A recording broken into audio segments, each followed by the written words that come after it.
Come explore our world of coffee. DeLuna Coffee was founded in 2014 by Ed and Courtney Lemix alongside their son, Brett. The delicious DeLuna blends are a product of Ed's discerning palate for the finest coffee beans on the planet, and Brett's business acumen has them on the national radar for quality. Savor the simplicity of Graffiti Bridge, 100% Colombian beans roasted to a city roast for optimal flavor. Ed and Brett are both FSU alums and are extending a special offer to our listeners. Use the promo code WARCHANT15 for a 15% discount. Visit thelunacoffee.com and check out their Facebook and Instagram. From Tally to Cali, It's time to wake up. wake up, wake up. WarChant.com is your ultimate Seminole sports source. and this is Wake Up War Chant, fueled by DeLuna Coffee. Coffee's for closers only. Now here's WarChant.com's Aslan Hajavandi. And Corey Clark. Rocking around the Christmas tree. Wake up! What's up? It's Wake Up War Chant. It is fueled by DeLuna Coffee, DeLunaCoffee.com. Come explore our world of coffee. Use the promo code WARCHANT15 to save on your holiday order at DeLunaCoffee.com. Treats, tumblers, coffee, everything you could possibly want to show your appreciation for another human being in this crazy thing we called life. You can find it at DeLunaCoffee.com. It'll be a hit. Just like WarChant.com, all these years, all these decades, plural, later, the ultimate Seminole sports source, promo code WARCHANT30. Hop aboard. Folks, I'm telling you, the premium recruiting board, which is usually home to recruiting, which I guess, do you consider the portal recruiting, Corey? But Michael Langston's got everybody covered, all bases covered. The threads are going crazy with the guys that are getting interest shown, mutual interest, possible visitors. It's bedlam, for lack of a better adjective, Corey. I love it, though. I love it. How are you, man? I'm good, buddy. I'm good. I hope you're having a wonderful morning, late night, whatever we're pretending we're recording this. Okay. Good. So is the transfer portal, is that recruiting? Do you consider that I mean, I guess, it's all under the same umbrella. It's a form of it, but I've just always thought of it at the high school stuff. But PRB is popping. It's popping. Jack Miller, quarterback from Ohio State.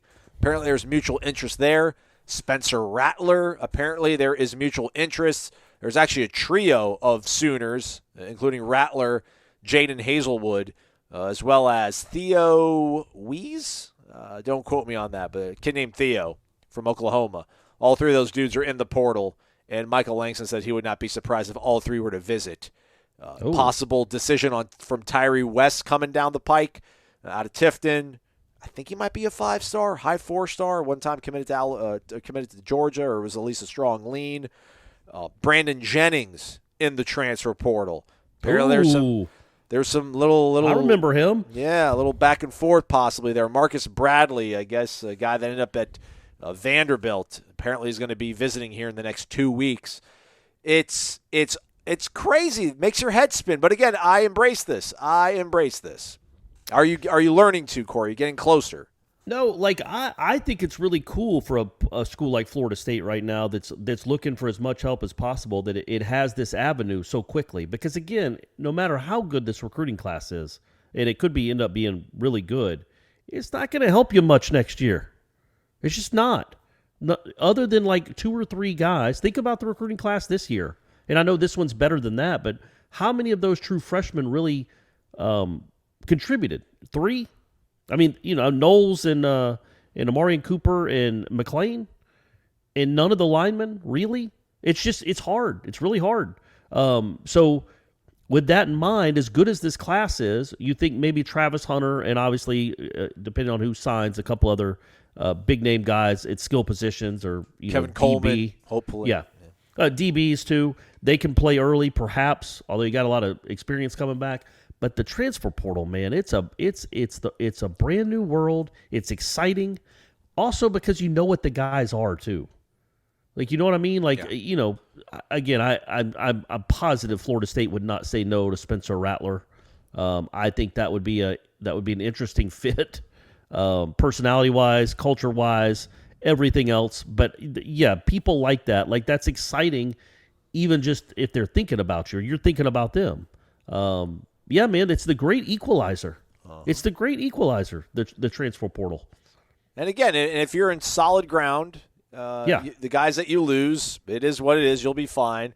Our guy James B didn't appreciate me embracing it at the cost to the little guy out there. But it's I don't know if it's crowded at the top. It's kind of the same teams that are usually competing for things. But I don't know. I mean, Coastal have your 1 year. UCF have your 1 year. I'm okay with that.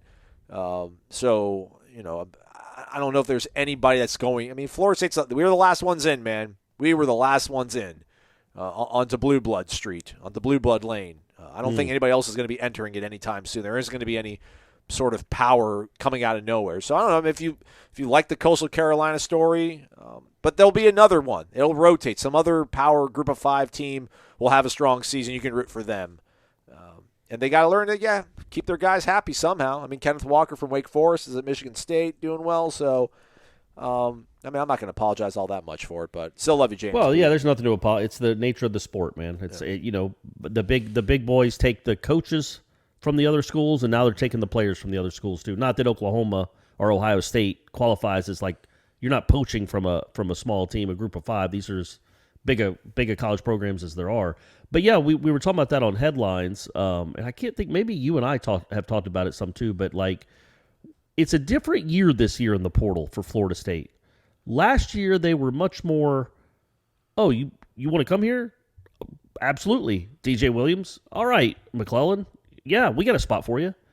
I think this year you have to be a little more selective because number one, I think you have shown that I think you're gonna get more interest in the portal than you did last year because of what happened to Jermaine Johnson and Keir Thomas and Jamie Robinson and Dylan Gibbons. They all played well. I think all 4 of them were an All-ACC member one way or the other, either one of the teams or honorable mention. So that's pretty good in the portal. But you don't want to take a guy, say you have a finite amount of spots. You have 11 spots. You don't want to fill up one of those spots with a pretty good player when, what's to say that there's not a great player that leaves Georgia or Cincinnati or one of these other playoff teams after their games are over, Right. And after the spring. Remember, you got Dylan Gibbons back in May. Yeah. You got Andrew Barchman, I think. I don't remember when not that he ended up being, we know what he was, but that's fine. Hey, 4th and 14, buddy. Yep. 4th and 14 for life. And again, he led the country in OPI, which again, you had a national leader in a category. I think that they have to be a little bit more discerning about maybe who they even offer now, which is a good thing, but it's really fascinating, man. These next 2 weeks, really 2 months, how exactly they're going to attack the portal, who they're going to offer, how much noise it makes when they offer a kid. You see all these kids on Twitter saying, blessed to receive an offer from Florida State, all these guys in the transfer portal. I don't know that the Florida State coaches are telling them to do that. Yeah, man, we've offered you, but keep it on the DL. We don't want other schools to know we've offered you maybe. So yeah, I just think it's really interesting. But yeah, I mean, it's the great equalizer. You're talking about, you saw what you did this year. You should be better in the portal this year than you were last year because of the progress you've shown and because of what you did with the players that came to Florida State. It should be even more appealing and enticing for guys looking for a better fit in their college careers. Yeah, I know you asked Jermaine that after the Florida game, if it's going to be kind of if he was a good sort of marketing plan for Florida State, and he was like, yeah, man. He's like, but it's an individual thing, and he kind of was like, hey, man, I made those plays, it wasn't just because I'm here, I made these plays for you. I should have. I hated that question. I should have asked it differently, and I didn't want to. I know what you're trying to say. I think we even have a story right now that's trying to kind of hint at that. I mean, I think you were even intimating at it earlier that, you can point at Kier and point at Jermaine. I mean, it doesn't hurt. It does not hurt. I just don't know if guys are like, man, let those guys balled out. I legitimately wanted to ask Jermaine, and I think we might get him later on today or sometime this week for a wrap up season-ending interview. I would like him to be asked. Maybe I won't be on that, Aslan, depending on what time of day it is. I'm curious how many other people around the country maybe have reached out to him and said, hey, because this is you hear about these recruits that will talk to guys that are at schools already. When they go on their visits, what's it really like here? What is it really like and get advice from guys in their life or guys that have gone through the process before. So I wonder if he gets, like, guys like Jermaine Johnson or Keir Thomas get calls or get texts from other guys around the country asking them, like, what is it like at Florida State? Why did you choose Florida State? Why did you do what you did? Like, I wonder if he hears from other players around the country about his time at Florida State. And if not, Norvell should be like, man, can you go ahead and just text these 10 guys? Just these 10 guys. Just shoot them a text. Tell them, hey, I'm future NFL player Jermaine Johnson. Just wanted to, whatever it takes. But I am interested, like, how much these big-time portal guys maybe talk to other big-time portal guys that went through the process. Couple loose ends to tie up before we dive into the Renegade Express. There will be a recruiting chat with Michael Langston live on YouTube on War Chant TV. Subscribe to our page. Hit the thumbs up. Either 6 or 7 p.m. Check out the PRB for the actual time. But it will be Thursday, live recruiting chat, free of charge. Get involved, everybody.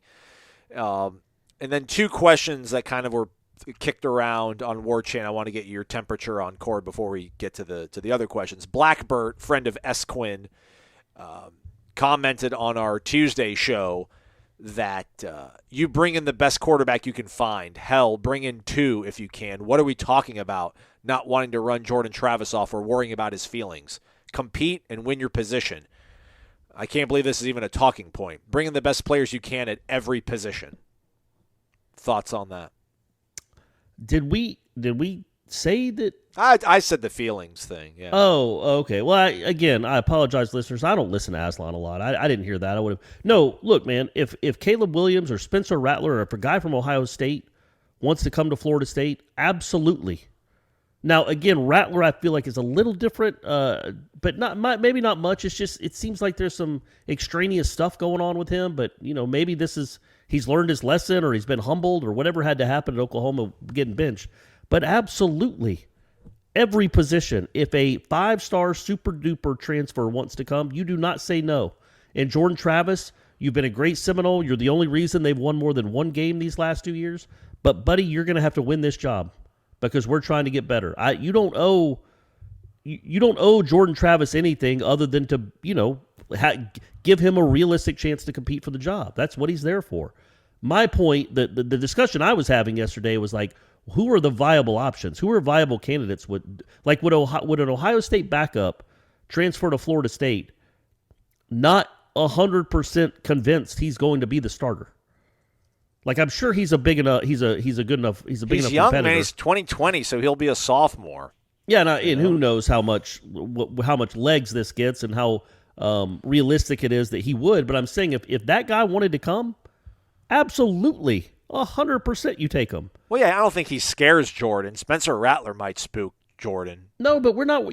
I think my concern more is who is Jordan scaring? Like, who is going to come to Florida State to not get a surefire chance at the job? Like, are they? And I'm sure they'll say, look, it's an open competition, and I hope and assume it will be. But it's different than it was last year. Last year, it was wide open. There was a big flashing vacancy sign on the starting quarterback spot at Florida State. Now you got a guy that's entrenched that started 9 games this year, went 5-2 in his last 7 starts. So it's not an automatic that you win the job. So is that going to be enticing to a guy that's leaving Ohio State because he can't get on the field? Or a guy like Rattler who's leaving Oklahoma because he couldn't start? I mean, I assume they think, yes, I'm good. I'm going to win the job. That's what you want. So, but that was my question, is more about who could you attract? Not so much, let's make sure Jordan is okay with this. Jordan, you guys know I'm a biggest fan of him as anyone, but man, at the end of the day, you got to win football games. And if a big time quarterback wants to come to Florida State, you take them and let the chips fall where they fall. And then Sam E. Knoll started a thread saying, if we had won 8 or 9, he was silver lining to the way the season ended. If the way the season played out, this might have been a blessing in disguise, because he says you can bet your rear end Mike Norvell would have been a top candidate at some of these openings if Florida State had won 8 or 9 games this past season. There you go. There's some silver lining for you. Do you agree with that? I mean, what openings are we talking about? USC is not coming after 8-9 win Mike Norvell. LSU's not coming after him. Florida obviously won't. That's just we don't cross pollinate that way. Yeah, now that's that right. Notre Dame's open, I don't think Notre Dame. So I don't know. Got a lot of people, who made a lot of knows where people the? happy. But well, let's see where the chips fall, man. Who's going to Notre Dame, and then who's going to replace that person, and who's going? There's still plenty of dominoes to fall. But yeah, man, that is something now in the new reality of college football. Well, you just saw it. You darn gave a guy a national championship. He won a national championship at your school, and 4 years later, he's bounced into a school that hasn't won anything since there was color TV and was invented. So this is the game you're always going to be playing. Is that you're going to have to at Florida State from now on, unless finances completely change or flip, or the sport changes somehow. You're always going to wonder about Norvell goes 11-1. A big job opens up in the SEC. You're like, oh, okay, are they going to come calling for Norvell? Yeah, are they going to come calling for Norvell? But yes, that's a bridge we'll cross when we get there. But yeah, I don't know that him going 8-4 this season would have put him on those types of lists. I don't know that you fire Ed Ogeron to go get a guy that's, I know we can talk how we want about COVID, but would have been 11-10 and 21 games or whatever. But hey, I like the silver lining. I love looking at the silver lining like that. Very well. BetQL Daily, sponsored by FanDuel, is the must-listen show for sports bettors and sports fans alike. If you're just getting started out with your sports betting experience and career, why not check them out? They'll let you know why the lines are the reason they are and which ones to keep your eye on as the market moves, as bowl season starts and the NFL playoffs sort of approach on the horizon. Host Joe Ostrowski, Joe Giglio, a.k.a. the Joes, and Aaron Hawksworth serve up the show every single day for you with sports talk you love, with the betting insights that you need. Again, each weekday, find out why the market's moving where it is for all the week's biggest sporting events. If you're not sure where to start with sports betting, start with BetQL Daily. It's presented by FanDuel. Listen weekdays, 9 a.m. to noon Eastern on Odyssey, that's like Audacity without the IT, Spotify, or your favorite podcast app. And Aslan, as I've always said, it's only a gambling problem if you lose. If you win, there's no problem with that at all. It's just you have a fun hobby. That's right. So that's why BetQL Daily, you're not going to have a gambling problem because you're just going to keep winning, right? Isn't that what we're thinking? Well, we can't promise that. We cannot promise that, but it's it's very informative, everybody. So do your due diligence. And that's the last time Corey tries to chime in on one of the reads. all right, let's get into the mailbag. We got lots. It's crazy. I thought we would have maybe, and I posted this at noon on Tuesday, and as we record this, late Tuesday night, we had over 20 replies. So. We going to split this up? We going to split these bad boys up? Yeah, okay. I think so. Right. Think so. Especially since we already went, about 15 minutes with some good stuff, meat on the bone. Before I guess we really do dive into this stuff, though, basketball goes up and plays number 2. Purdue loses 93-65. Not all that surprising. That was a really good Purdue team. You're on the road. Florida State shoots 41% from the field. Maybe not the worst, but man, Purdue they shot 59%, 48% from behind the arc. Not the best recipe if you're trying to win one of these games. But hey, they're young. No, man, They'll they're learn. good. But and Purdue is loaded. I mean, Florida State's lost 2 games, both on the road, both by a lot, and both to 2 really good, experienced teams. Purdue is legit, man. They're like a legit national championship contender. And especially if they're going to shoot like that. And also, it's just a great experience for those guys. Worley started because Raekwon Evans wasn't there. He played 26 minutes. Matthew Cleveland played 21 minutes. Mills was good. You kind of see what Caleb Mills can be. Maybe in a game they have a chance to win, he can take over. And they just didn't get any real great play out of their bench or really out of their front court at all. John Butler was all right. He made some shots. John Butler's an interesting guy, man. He had 10 points. He had 2 threes. He's 7-1 or whatever he is. Yeah. But he also had 4 turnovers, and he's not helping you a lot defensively right now. But that to me is the main thing they learned from something like this is they have to see how much better they have to get defensively to compete at that level. It's a great lesson to learn in December. Late November is when that happens. So that's a really good lesson for them to learn, and they won't be in a tougher environment than that all season. First game of December is the first ACC game of the season Yeah. for Florida State. They take on Syracuse on Saturday at 4 o'clock in Tallahassee. It'll be on the ACC network. Not sure if you'll be able to watch it in Tallahassee, but soon, we're told, Corey, soon. Apparently the carriage deal has been struck between Comcast and the ACC network. So all of us here in Tallahassee, I don't know, is Comcast Xfinity, is that up in Atlanta? Is it up in the A? Oh yeah, it's everywhere, buddy. Okay, so yeah. They'll be on our cable packages here hopefully soon, everybody. So we made it. That's big news. We've been complaining about it forever. It's finally happened. It's only 3 years later, but it's happened. You haven't missed much on that network, guys. Stop it. Stop it. But it has happened, and yeah, man, that's cool that will be more money for each university. I mean, it's not going to be a windfall necessarily, but it's more money for everyone, and I'm glad that it finally happened because it needed to. And hopefully there'll be a lot of great things, a lot of great Florida State moments on the ACC network that people in Tallahassee will actually get to watch. Indeed. All right, so some of the questions I posted in the thread to elicit questions from all you folks. Ask these folks, Corey, how would they grade the 2021 season? Is 2022 a show-me year, or will you defer to 2023? And if they have any thoughts on the hires at Southern Cal and LSU. So with that said, we start in Naples. M. Adams, CZ. Wake up! By the way, I've been battling a cold of sorts, so I haven't really been able to go full throat on my wake-ups. I apologize, everybody, but thanks for being here. Thanks to both of you for the relentless effort this season in covering FSU's interesting football season. I assume it might be time for a well-deserved vacation over the holidays. Where would you go and why? Man, I want to go somewhere tropical. I just want to go back home. Let me just go home for like 2 weeks and do nothing. That's all you're gonna do? Yeah, I'm a simple man. I'm not going to go. I won't go on vacation or anything. It's always nose to the grindstone here. Plus, we got the way it is now. You got signing day. Not that I'm a huge factor in that at War Chant. I'm not factoring in that coverage much, but I'm still paying attention. I'm still involved. Yeah. You got the portal. You got you got basketball heating up. So no, we get our easy months are in the spring and in the summer, but we're still nose to the grindstone right now. Soccer too, right? College Cup going down here. Yeah, so they play Rutgers on Friday night, and then if they win that game, there's a chance they get a rematch with Santa Clara, who stole it from them last year. Yeah, thieves in the night just stole that thing from them, and it would be in Santa Clara, so it would be like a road game. Nice. So yeah, that'd be great revenge if you could beat Santa Clara in their own venue. Absolutely. All right, Mark says, for me, 2022 is not a critical show-me year. We still need upgrades at many positions, even with a stellar 22 class. We can't expect immediate production other than maybe from Travis Hunter. Goes to your point that you said earlier, Corey. And we simply don't know for sure that we can replace the likes of Jermaine and Kier in the portal. That also concerns me, and that is true, I think. If anyone can do it, Norvell can. But I'm thinking 2023 is the real money year for Mike. And what are you guys hearing on Jamie Robinson? It would be amazing if he played another year as he became a monster and a real stabilizing force at safety. Go Noles, and happy holidays to you both.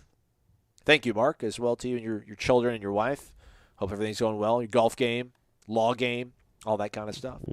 Yeah, we haven't heard anything about Jamie Robinson. No one's really talking about Jamie Robinson. I did like I shouldn't say I liked it because it kind of made my heart skip a beat in a bad way. But when he was like, it's been a fun ride, I think is what he said in Gainesville after the game, or it's been a good ride.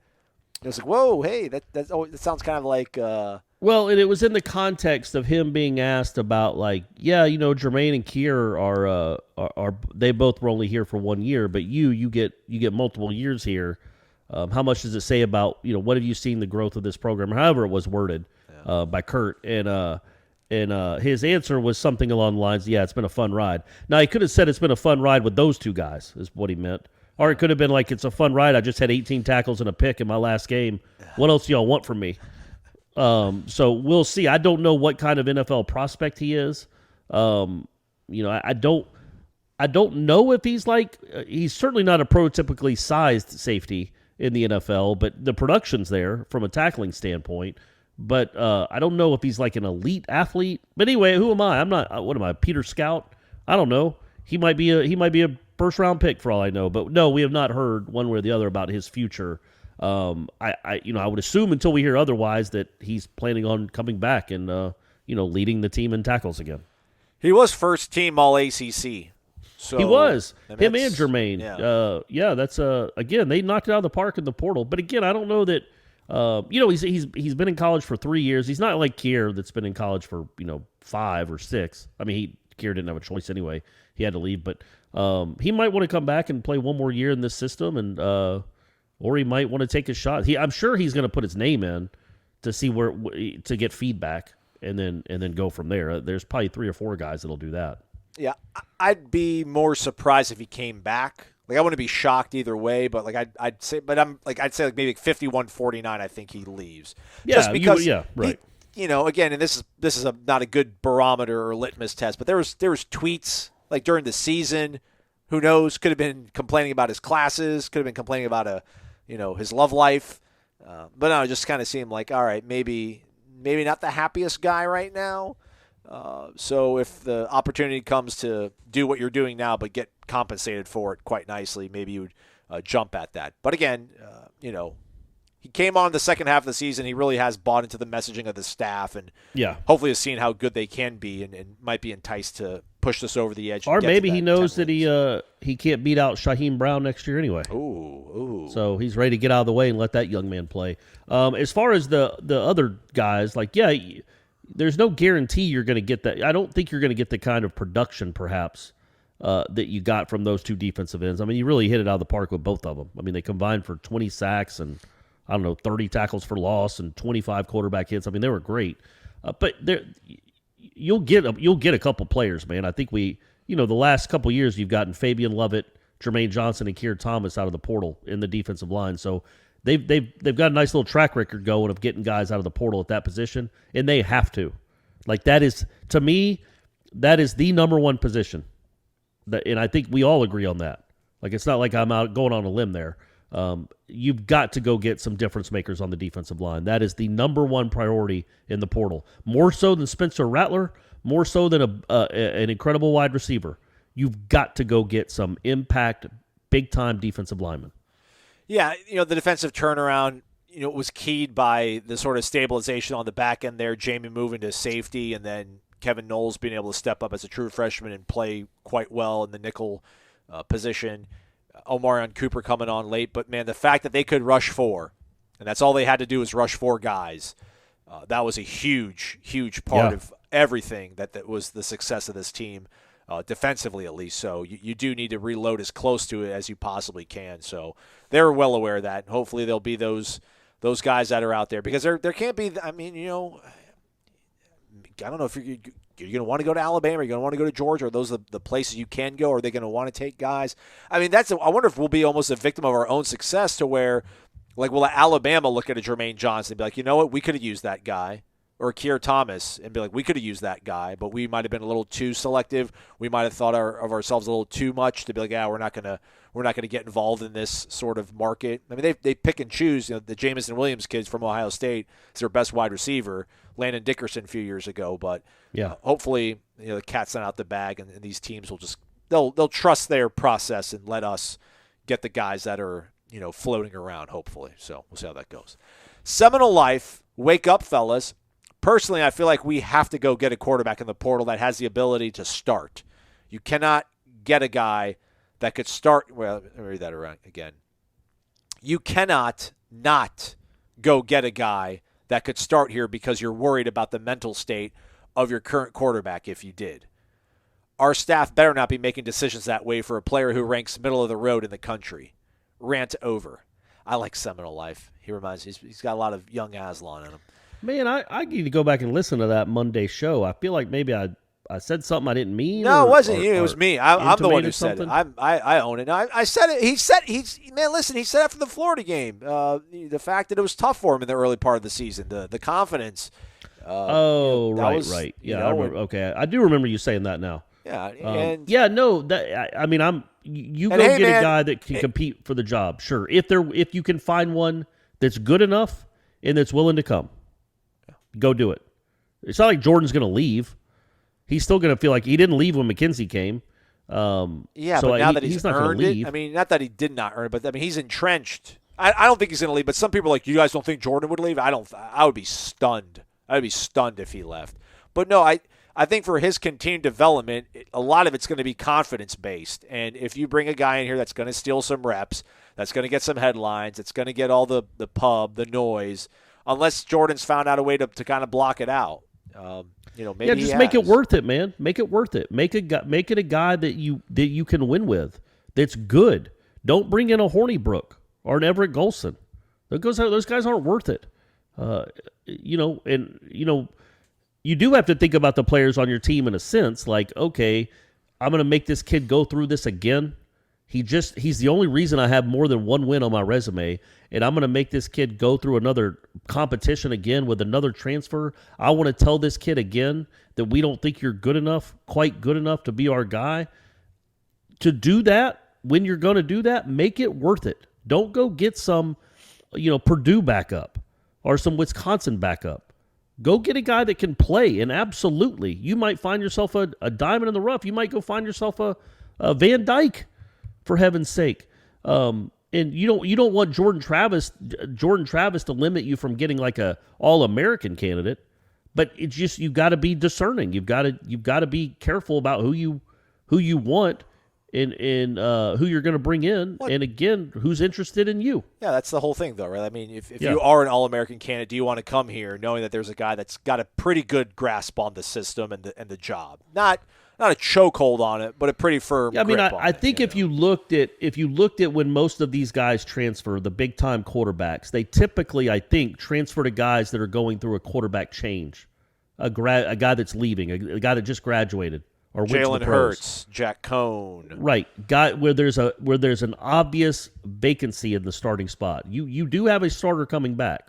Yeah. Now again, not a starter that's perfect, not a starter that's a Heisman candidate, but you do have a starter coming back. So it's going to take a different kind of recruiting pitch to get a guy interested to come where like he could say, well, Stetson Bennett's leaving and JT Daniels is leaving. I want to go play at Georgia, or well, Bryce Young's not leaving, so that wouldn't be a good example. The kid at Cincinnati's leaving. I want to go play with Luke Fickell.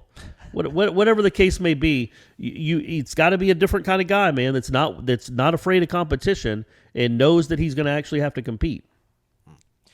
Now that my rant is over, here's my question. Seminole Life follows up. Oh, geez, we didn't even get to the question. Yeah, when does our special teams coach get fired this offseason?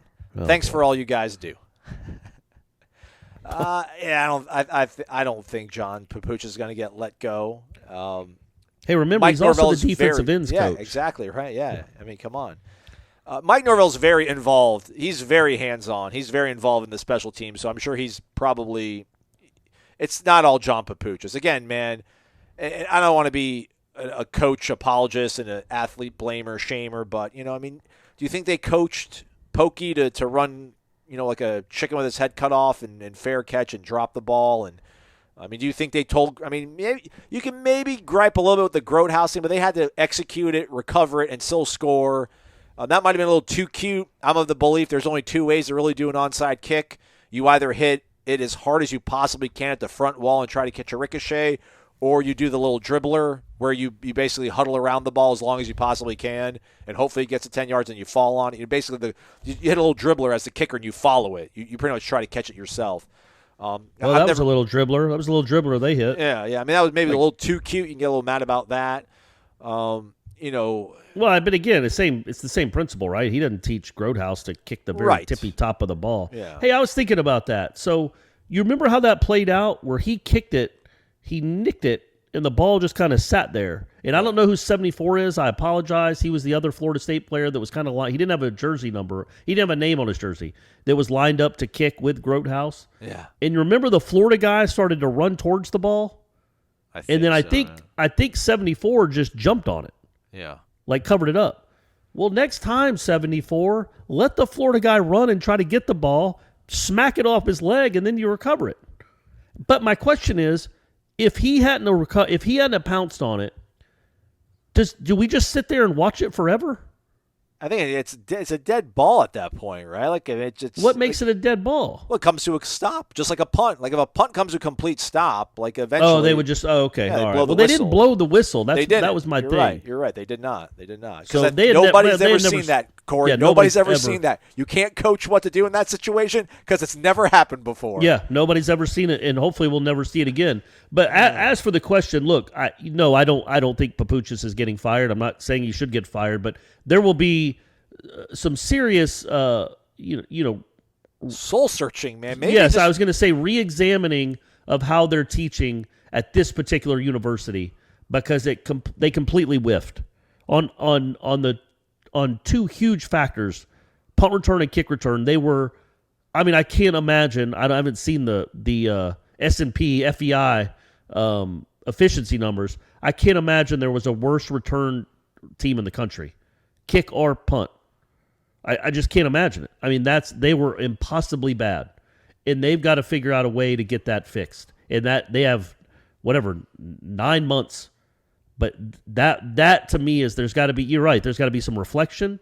There's got to be some self-reflection about how they're coaching it. Are they devoting too much time for it? For that, certainly for that payoff. Yeah. Do they have to devote more time to it? For heaven's sake. Do they have to? They have to change the way they're coaching it because it didn't take. It's not taken. And yeah, we can say it. Yeah, we got into this on headlines too. Like, they don't coach Pokey Wilson to fair catch right there, and they don't coach these guys to. Well, at some point, the product out on the field is the responsibility of the coaches. Yes, you're right. At some point, it has to be. And by game 12, if you have a punt returner out there that is inexplicably calling for a fair catch on a bomb of a punt, a Ron Stark, Ray Guy punt, because he's in his own head and he's been told so many times, don't drop it, whatever the case may be, that is a reflection on coaching. Otherwise, what are they getting paid for? But wasn't they it only bad? get, Was they it a only bad get credit idea? when they're good. They only get Yeah. credit on the returns, but they don't get credit on the failures. Like, that's part of the job, and that has to be fixed. Of course, they don't teach Pokey Wilson to drop the ball, and you would hope they've talked to him beforehand and say, Pokey, gosh darn it, if this guy makes you run backwards because he's punted it so deep from his own end zone or his own 10, you don't fair catch it. Go catch it and run upfield, run towards the opposite way. We're trying to get closer to their end zone. But if that's not happening in game 12, that is a reflection of coaching, but that does not mean that these guys can't do it. Something happened this year which was abysmal, but it is, I think, it's not priority number one. They got other bigger fish to fry, but it is a big time priority for this coaching staff for sure. So, hey, real quick, I don't want to belabor this point that much. So, are you upset that he signaled for the fair catch because they outkicked the coverage and he should be able to catch it and go positive? Yes. I thought Yes. doing the fair catch was the right thing because he realized there's no way I can do anything good with this right now. He's like, if I let this land, it's going to roll and it's probably going to land inside of our 5-yard line. We're screwed. Like this is. I mean, that this would is have been start an off bad. 85-yard punt.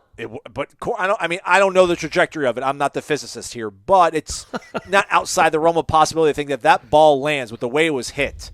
That's probably going to bounce and roll favorably for Florida. And at that, you're like, all right, I'm in a bad situation right now. I either can make it worse by letting it bounce and roll, or I can just catch it and just get out alive. And I think his thought was like, all right, fair catch, and let's just get out of this thing clean.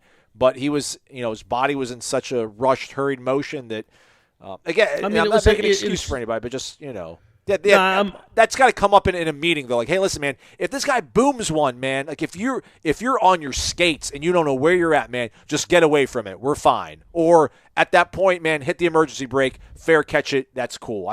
That sort of stuff has to come up at least in one meeting where it's like, listen, man, if you got your heels planted on the 50 and they're kicking out of their own end zone, but this guy ends up hitting the shot of his life and you're running around crazy, man, you don't know where you're at, either do this or that. Yeah, I think the opposite. I guess if I'm the special teams coach, I would work on it 10 minutes a day in practice with them. Like if this guy makes you sprint backwards 15 yards, you're standing 45 yards from the line of scrimmage. If you have to go back 15 yards, turn around, find the ball, and no matter what you're thinking in your head, you are not fair catching it. Catch it and go, because you are going to get 15 yards before anybody is near you. And Pokey, have you been watching this season? Our offense isn't good enough to just hand them an extra 15. Like, if you get 15 yards, take it. That's a chunk play. And that's what I think that just you got to go find somebody with a better mindset. And this isn't all on Pokey. Like you said, he made 2 great catches in that game. And it ain't like he's the only guy that struggled back there. But, man, if Travis Hunter can go catch punts and has that mentality, he's going to drop a few. Like Greg Reed. I brought this up to Austin and Ira when we were walking out. Like, Greg Reed twice a year, and I know I bring him up all the time. He's on my Mount Rushmore of punt returners because he was so aggressive. Fearless. But fearless. Like, he would drop or muff 1 or 2 a year. But you can live with that if the other times he is changing fields because he sprints full speed, never fair catches it, and gets you an extra first down or 2. He's giving you first downs. And, think of some of those balls that rolled 20 yards because you let them drop. If Greg Reed's back there, it's a 40-yard difference because not only does it not roll down to your 5, he catches it and returns it 20 yards before he's tackled. So you're talking about 30 yards or 40 yards in field position. And that's the holy grail. That's what I'm looking for. I know it's harder even now than it was when Greg Reed was playing because all these dudes boom it to the moon. Except Master Mono, he has a few that he'll hit line drives, but most of these guys kick it so darn far and high. But yeah, they've got to get a guy with a mindset back there that I'm going to go catch this and I'm going to go make a play. I'm going to go give us an extra first down. And that's why I wish Pokey, like I said it when he did it, I'm like, what are you fair catching for? Like, don't fair catch that. Like, there was nobody within 12 yards of him. I mean, then he knocked the ball to him and he couldn't get back in time. But he was also falling backwards. I get what you're saying. Like, if you can't see it at all, if you've lost it in the sun and you're falling all over yourself, then yeah, I'm sure he's thinking, I'm uncomfortable. I don't like what's going on here. I'm just going to fair catch it. At that point, man, I guess let it bounce. I don't know. Let it bounce, go run and pick it up and run the other way with it. You would have been closer to the ball than they would have. You might have had time to go pick it up. It was just a nightmare from start to finish on punt returns. Everybody's trying to cash in on the next blue chip stock, Corey. But if you want a guaranteed way to double your money, all you need to do is go to MyBookie and use the promo code WARCHANT. It's simple. Sign up at mybookie.ag with the promo code WARCHANT. Your first deposit will be immediately doubled all the way up to $1,000. How's that for a quick turnaround on your investment? With the NFL playoff race heating up, college bowl season just around the corner, double your firepower at MyBookie to get action in on the most important games of the season. Build your own props, create multi-game parlays, and take part in a host of MyBookie cash prize contests. This is the best time of year to both watch and bet on sports because you know who the winners are by now. All the data is out there. You've seen these teams play for 12 weeks. Don't miss out. Double your first deposit using that promo code WARCHANT at mybookie.ag and keep your eyes peeled for more exclusive holiday promotions. Bet anything, anytime, anywhere with MyBookie. Moving along, Corey. I should know this town. It's in Florida. It's near Orlando. Oconee. I think it's Oconee. It's Oconee, Noel. Shout out. I think he's been around for a while, this person. Yeah, man. March 29th, 2002. Thank you for your service, man. Coming up on 20 years. Good gosh, that's awesome, man. That's crazy. Hey, I got an idea. Gene listens to these, I think, sometimes. We should start like 20-year anniversaries or something. We should give people a shout-out. Or 25-year anniversaries. I don't know if we do a quick story on them, a little Q&A with them. We write on the board. We just post it on their boards. But when these people hit their anniversaries, like their 20 or 25-year anniversary, we should do something nice for them, I think. I like that. Absolutely. I'm all on board for it. I'm all on board for it. That's my idea. I'm an idea man. Yeah, you are. All right, Oconee, Noel, I think that's how we pronounce it. Enjoy every show, guys. So for fun, you grade the coaches for the season. Should be interesting. Okay. I was thinking about this because I did see the question earlier, and we need to kind of set the baseline. I feel like are we talking about it's Florida State, so to have an A, you probably should be part of a team that's won 10 games or so. I don't think so. We know where we are right now. All right. We're just doing it on this season, not what Florida State has been, not what Florida State's going to be, but how we think they did this season. Okay, let's start on the defense. Adam Fuller, I'll give him a C+. Yeah, I was going to say B-. Okay. They took an enormous leap in every measure, every metric. I feel like they're like top 50 in defense. The efficiency ratings. I had to look that up while we're going through this. So yeah, I'd give him a B minus. Okay. You can't be, I'm certainly not giving him an A. I think B minus, C plus. That's fair. Odell, I'll give him a B plus. Yeah, I'm there with you. Sure. Papuchis, I'll give him a B minus because factoring in special teams. Oh, I love John. Well, I shouldn't say that. I don't really know him. He seems like a nice man. That was way too intimate. I don't love you, John. I don't love you. What did I say that for? I like him. Seems like a good person and did a really good job with the defensive ends, at least those two that came in, we'll say mostly ready-made. Okay.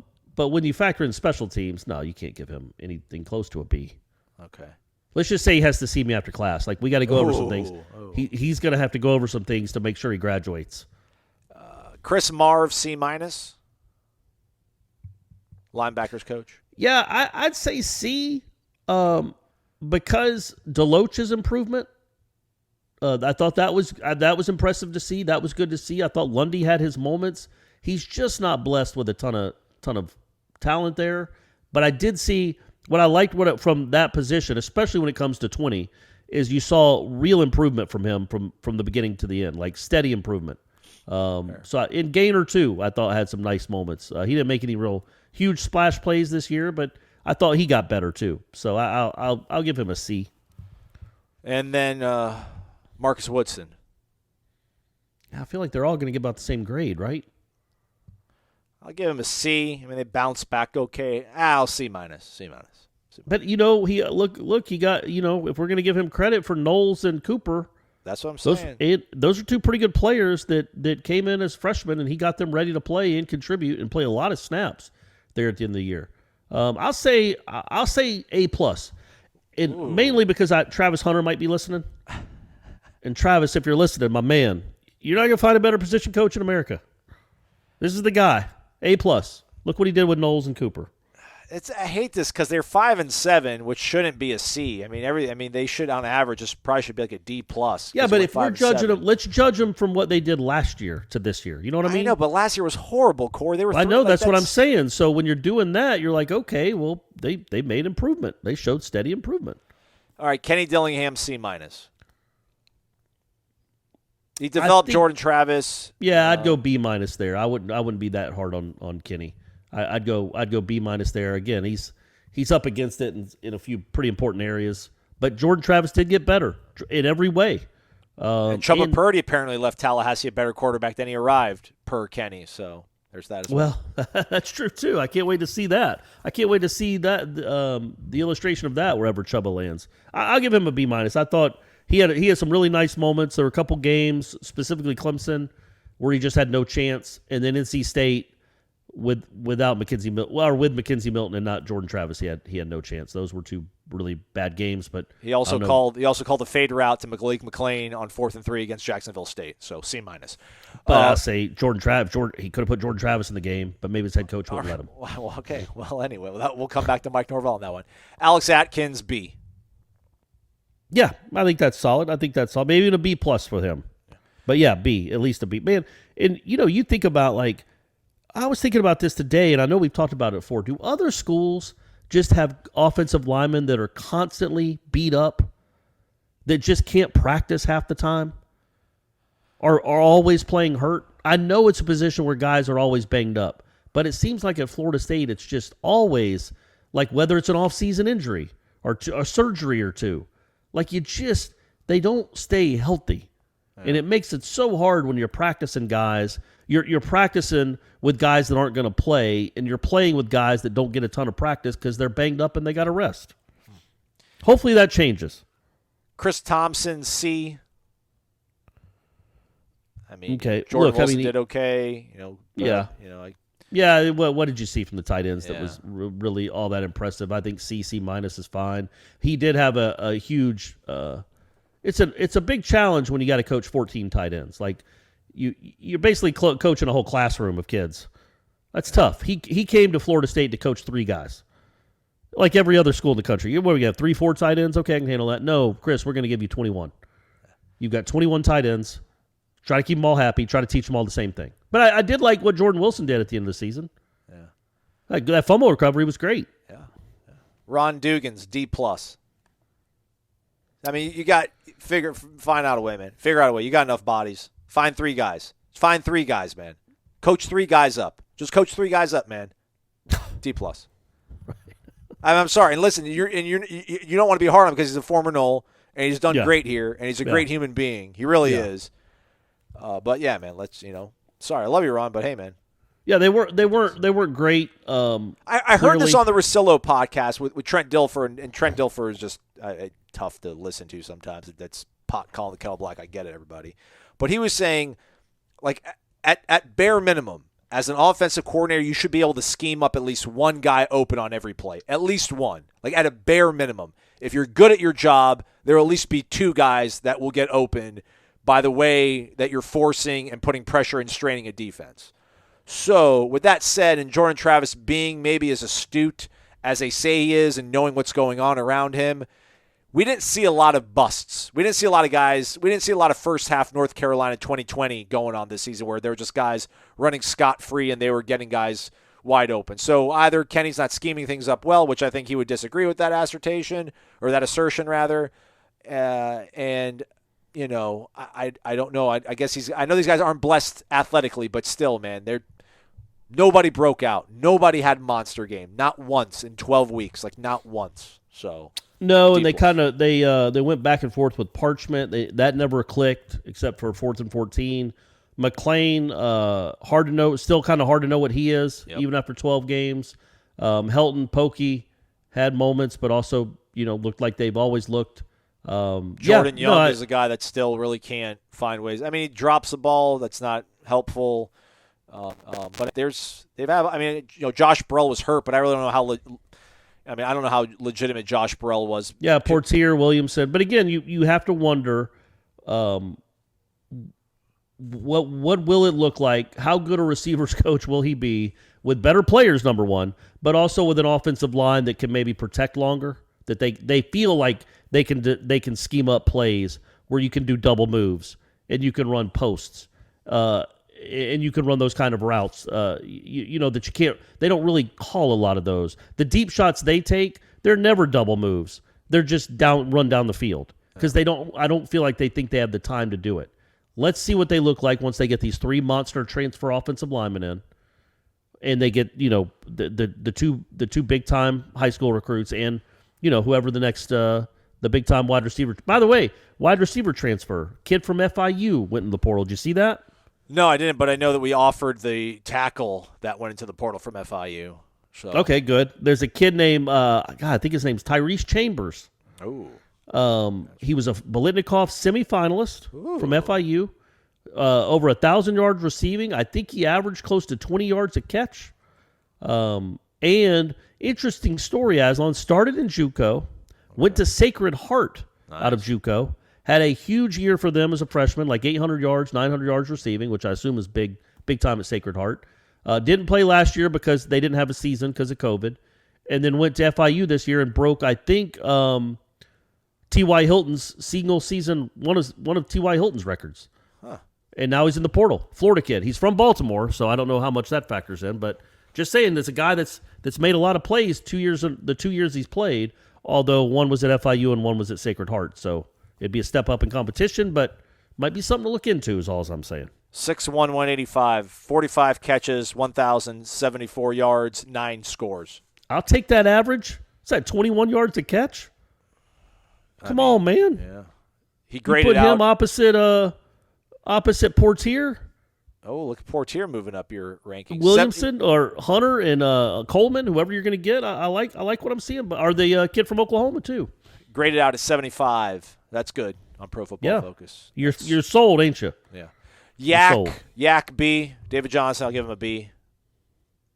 That's fine. Those running backs are okay. I'm kind of confused what happened with Corbin at the end of the year. He didn't look to be running the same as he did earlier in the year. Not with the same burst, not with the same power. He had some moments the last month or so, but you know what I mean? Like he he didn't really seem himself. I'm not blaming David Johnson on that. I'm just more talking to myself, I guess. That it was odd that he looked like that at the end of the year. But what he did with Ward, Corbin, Ward, those were your two best playmakers all season. So yeah, I'd probably even give him a B+. And Mike Norvell, C+. Would have given you B- if you would beat Florida, but you didn't. So C+. Yeah, I mean somewhere in there. They're 6-6 team. They just lost the game they were supposed to win. I mean, but they were 5-7 though. That's how it's going to go down. So that's what the people keeping track are going to say. It was a 5-7 season. Yeah, probably. Yeah. Eskimo Randy with the that was a hard one. That was too long of a question. That was. We started at the 42-minute. That was mark like a 20-minute answer. Woo, that was 11 minutes. Come on, man. Come on, guys. No more of those questions. Somebody go back and audit that and see how long Aslan's answers took versus how long Corey's answers took. I know, man. Eskimo Randy, with the massive amounts of money being spent on football by the top schools and the massive amounts of money that's about to be made with the expanded SEC and television contracts that FSU is left out of, is the long-term financial reality a serious concern for FSU, or is it a manageable issue? Is there a way for FSU to be a big-time spender, or will we, for the foreseeable future, always have to be the Tampa Bay Rays of college football to find success? It's a concern. It's a serious concern. We don't talk about it because I'm not very well educated and versed on it. They don't seem to be discouraged by it. Anytime you see Michael Alford, he's got a big smile on his face, and he's really quick to want to talk to you about all the big projects and ideas and hopes that Seminole Boosters has for this program. But then you see the amount of money that's getting thrown at these coaches to come to Southern Cal, to come to LSU, and you just think – but at the same time, look at Florida. I don't know how much money Billy Napier got to go to Florida. So even them in the big, mighty SEC, I wonder how – I need to text a couple of my Florida buddies and be like, how do you feel about that? Like Southern Cal just went and stole Lincoln Riley from Oklahoma. LSU just went and stole Brian Kelly away from Notre Dame. You guys just went and stole Billy Napier from Lafayette. I thought you guys are supposed to be, the flagship school, Florida, SEC, and look what you guys end up here. I mean, you went the same route that Florida State did, so your financial reality seems to be kind of on par with ours. It's a concern, man. I don't know when it's going to hit. I don't know if it's going to be like a slow, gradual, it's going to be one of those things where all of a sudden it's going to hit us one day and it's like, holy cow, the chickens have come to roost, or it's just going to be kind of a gradual thing where we just notice slowly, like, okay, we can't build this.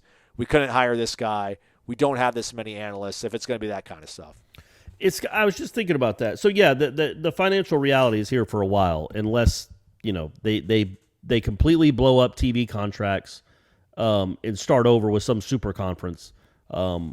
This is the reality. Florida State is playing at a decided disadvantage when it comes to just spending. Again, Vanderbilt makes $20 million a year more than Florida State in TV money. It's crazy. But nobody watches Vanderbilt on TV. But they make $20 million a year more than Florida State. So that's the reality. But, what is that money being spent on? Like, really what we're talking about is Florida State can't go afford to poach Lincoln Riley from Oklahoma. That's a bit that wouldn't hurt. Although, listen, man, they tried to go after Bob Stoops. They swung for that, man. Sure. They swung. So I hate to really, I don't want people to dog on the people that have the money and exert power over this program. But they do. No, it's the analyst stuff, Corey. Like, they're not going to be able to. They can't have one. If they're not going to cap analysts, they don't have enough money to pay as many analysts as Alabama does. And listen, again, I know you don't like these facilities sort of things, but man, if you're an impressionable 17, 18-year-old kid and you go on a campus and you see what you got to hang out in and all you see is blueprints at another place, I do think that affects you. Now, listen, they're going to get it constructed hopefully here in the next 2-3 years or so, but it's a hope. It's not an actual thing right now. Those are the sort of things those programs can afford. And yeah, man, they were saying that Brian Kelly's like gone to Marcus Freeman, who might be in consideration for the Notre Dame job, and been like, come to Baton Rouge. I promise you'll be the highest paid coordinator in the country. Like, we can't say that to anybody. I mean, those are the things. No, but you have to be better at hiring than SEC teams are. I mean, that's the reality of it, right? Yeah. Like, SEC teams can swing and miss all the time, and they can pay a $20 million buyout over and over again. like LSU's doing all the time, like Florida is still doing. Florida State can't afford to do that. That doesn't mean you can't compete and win championships. You just have to be better. You have to be better at hiring. You have to make better decisions. You can go get a really, really good. It's not like Brent Venables is the only great defensive coordinator in the country. Venables started somewhere too. Like you can go get a guy, fresh off the tree, Aslan. You know what I mean? You can go pick them off the tree. You don't have to go get them when they're already on the ground. Guys, these analogies are free. It's insane that you guys don't have to pay for this stuff.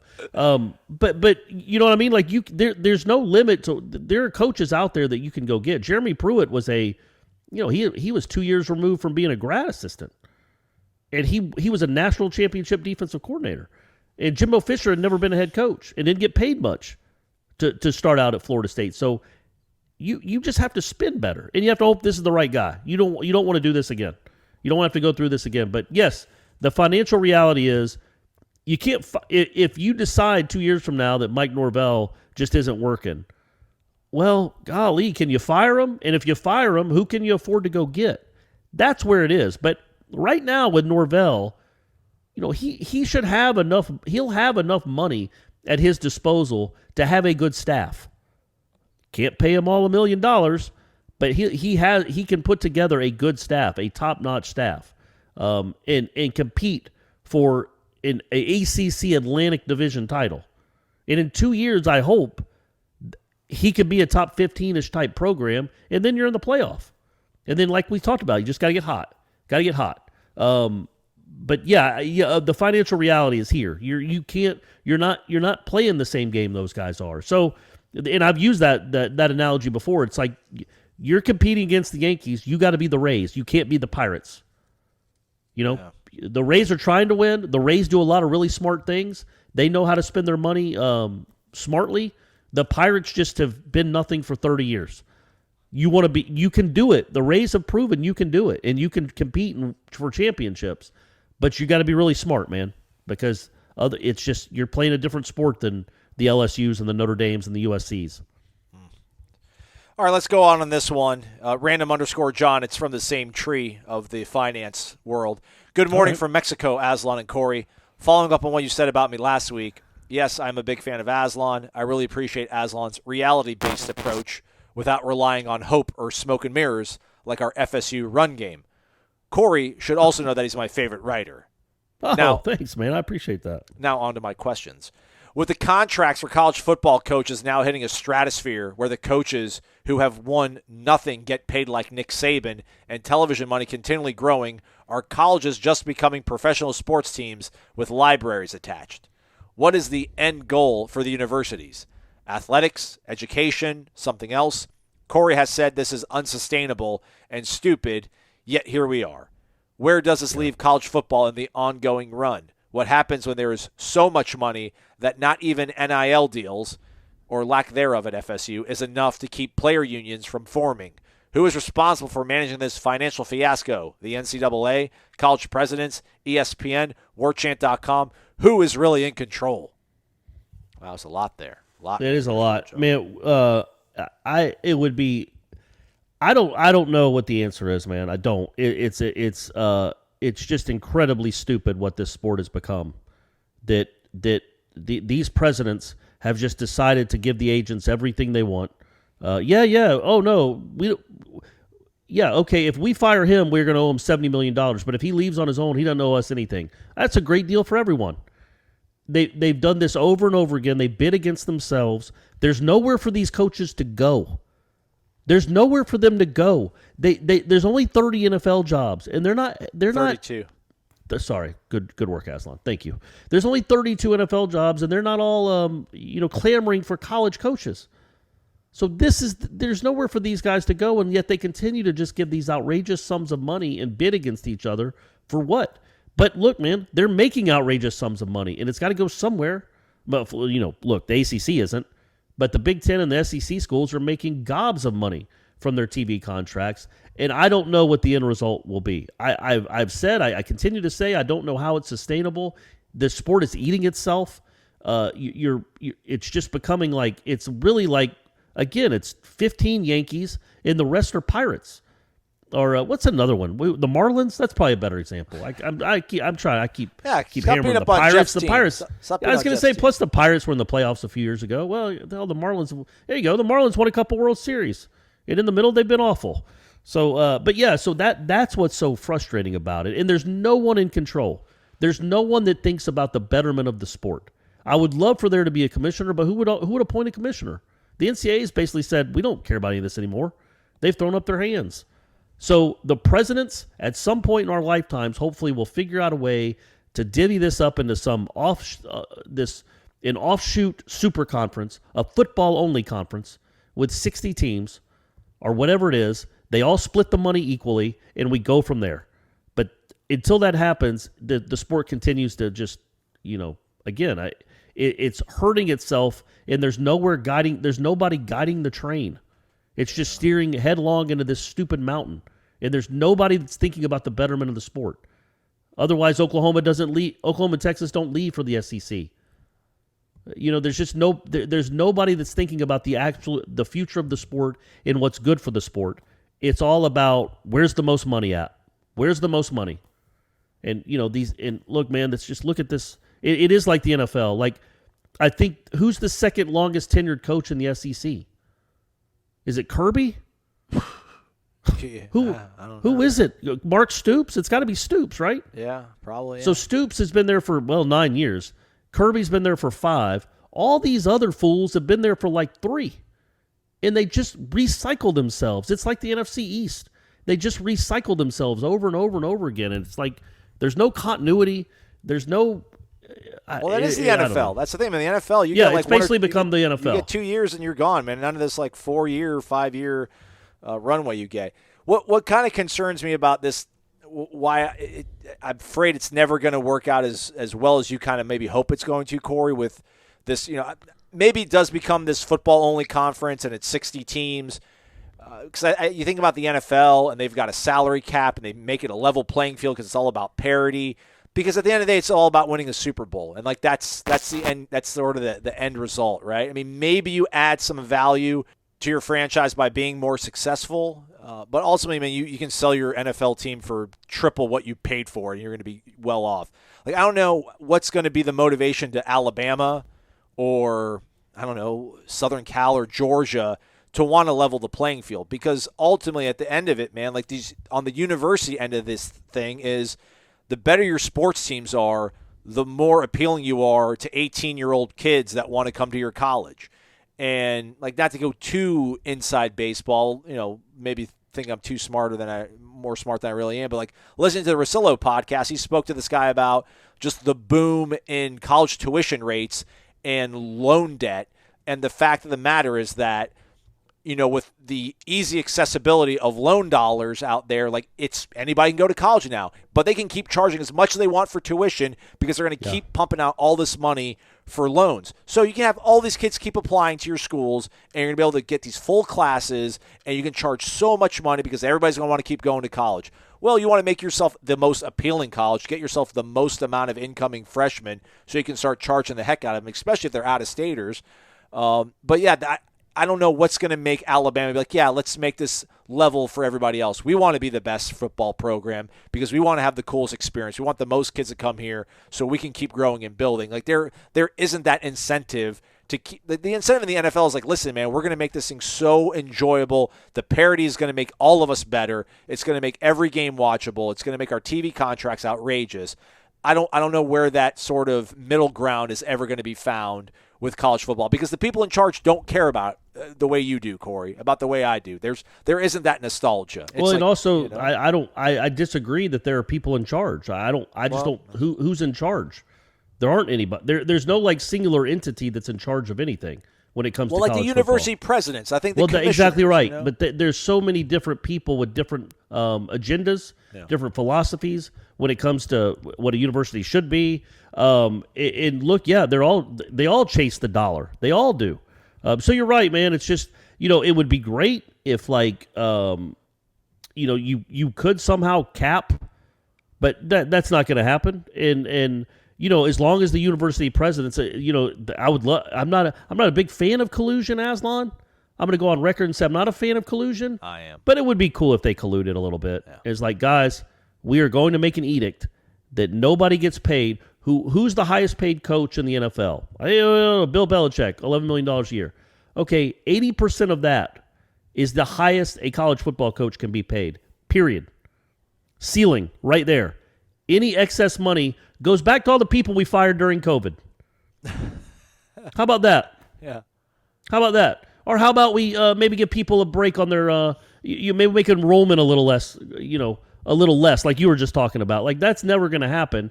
But it would be that's the only way to save this sport from itself, because the money is just, it's so out of control. It's so out of control. And you can't fault Lincoln Riley for leaving for that kind of money, or Brian Kelly leaving for that kind of money. I would leave for that kind of money in a heartbeat. But it's, in my opinion, it's really it's making the sport, it's just turned the sport like random _ John said. It's like can I just call him John? John, it's hard to say random _ before you. I'm just talking to you as a man. It's turning into a pro sport. It's exactly what it is. It's a pro sport. I wish they would be treated like a pro sport. And you know what that means, everyone? Besides Major League Baseball, you know what pro sports have? They have salary caps. All of them. Every single one, except baseball. So you want to be treated like a pro sport, you can even pay the players. Have a salary cap on what everybody can make. That would be awesome, but I know that's just pie in the sky, and it's never going to happen. And, Florida State's going to have to be the Tampa Rays for a long, long time. I want staffs limited.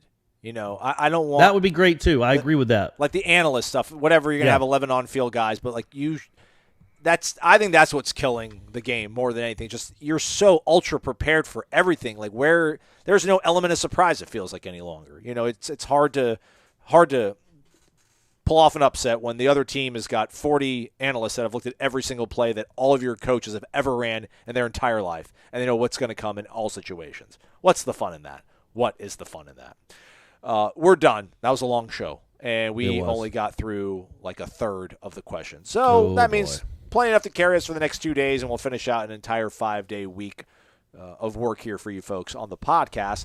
Don't forget, again, recruiting chat coming up Thursday evening with Michael Langston, either 6 or 7 o'clock kickoff. We'll let you know on tomorrow morning show. And we should have some other content with Jermaine Johnson coming up on the website. We'll have all the portal news that you need to know, all of it, even before the recruiting chat, going on over the PRB. So use the promo code WARCHANT30. Get involved. Jeff Cameron coming up 1 to 3 o'clock live here on YouTube, as well as and live over the air in Tallahassee on 93.3 FM. Again, that's 1 to 3 o'clock. Check it out. He's Corey. I'm Aslan. Thank you for listening to Wake Up War Chant, fueled by DeLuna Coffee. Come explore our world of coffee. DeLuna Coffee features over 24 different blends. DeLuna's unique roasts can be delivered ground finely for drip coffee makers, coarse for the craft crowd, untouched as a whole bean, or even in convenient K-Cups. Founded in 2014 by the Lemmix family, Ed and Brett are FSU alums and boosters who are extending a special offer to all listeners. Use the promo code WARCHANT15 for a 15% discount. Visit DeLunaCoffee.com and check out their Facebook and Instagram.